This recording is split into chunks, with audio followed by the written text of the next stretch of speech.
Et votre ancien camarade de l'opposition, adversaire malheureux, le 30 décembre dernier, Martin Fayoulou, dit même que vous êtes devenu une marionnette de Joseph Kabila.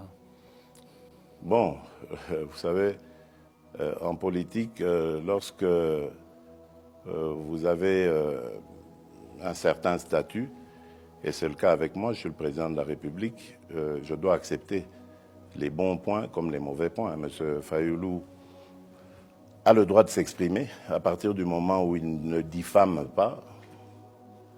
Il a le droit de s'exprimer. Nous sommes en démocratie, en tout cas nous essayons de l'être.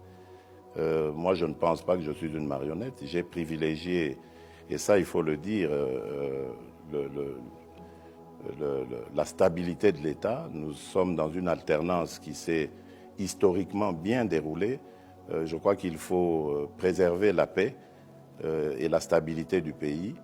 Et c'est peut-être ça qui fait dire à certains que je suis une marionnette, parce qu'ils espéraient peut-être qu'il y ait du sang, qu'il y ait de la violence, comme nous avons toujours été habitués depuis nos années d'indépendance. Mais cette fois-ci, mal leur en a pris, parce que il n'y aura pas de sang, il n'y aura pas de violence. Donc les choses devront se passer normalement, et voilà ce que je peux dire. Alors, à l'origine de ces tensions, il y a évidemment le scrutin présidentiel controversé.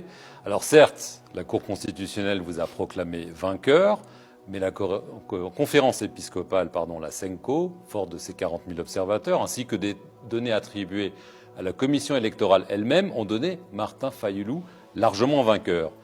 Est-ce que vous comprenez que du coup, la proclamation de votre victoire soit toujours si controversée?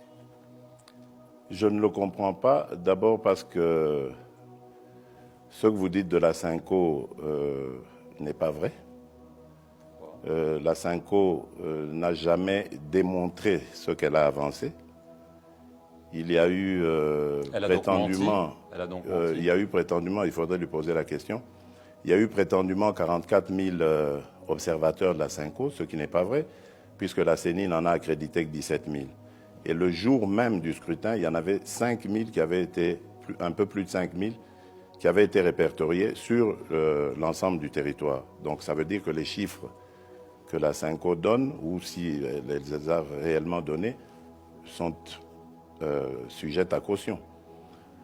Ensuite, le candidat malheureux lui-même a eu mondialement l'occasion de démontrer qu'il avait raison, devant toutes les caméras du monde. Il n'a pas réussi à le faire. Pour moi, c'est passé. Aujourd'hui, d'ailleurs, je suis en très bon terme avec les évêques de la CENCO, et ils ne sont plus revenus sur cette affaire.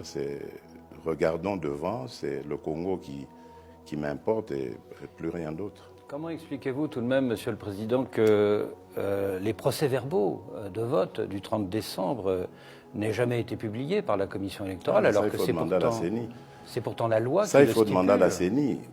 Nous avons nos propres PV, je vous l'ai dit, nous les avons confrontés avec ceux que certains observateurs de la CENCO avaient.